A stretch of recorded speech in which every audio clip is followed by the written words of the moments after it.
Governor Gavin Newsom delivers his annual State of the State address as Californians are paying more for gas than any time in history. Working with legislative leadership, I'll be submitting a proposal to put money back in the pockets of Californians to address rising gas prices.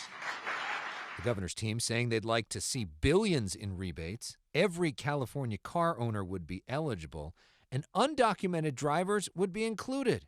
They'd pay for it with California's $45 billion plus surplus.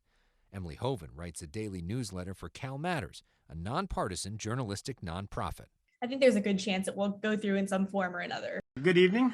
California's Assembly Speaker Anthony Rendon I want to thank you for joining us tonight.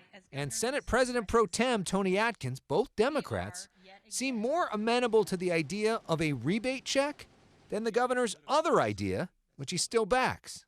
In January, we proposed a pause to the gas tax increase. Democratic leaders writing, quote, "Our focus cannot be a small cut to the gas tax that might not get passed on to consumers. Instead, the legislature will seek tax relief from the general fund. More details will be developed."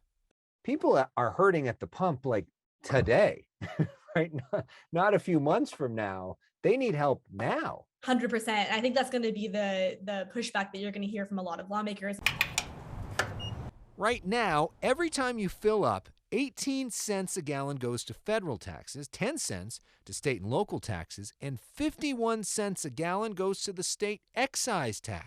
It's our guest, Brian Daly, representative. Republican State Senator Brian Daly is running for governor and says we should immediately stop collecting that 51 cents in excise taxes. We need to drop the price right now. We could reduce the tax for the short term, but the long-term goal is to get California's resources that's here, oil here into our ground, and pump it here. That Republican plan to suspend the gas tax, is that going anywhere with the governor and with the Democrats? I think the problem is that whenever a Republican introduces a proposal in California, it's just not going to happen. I mean, the Democrats would never give the Republicans a legislative win like that.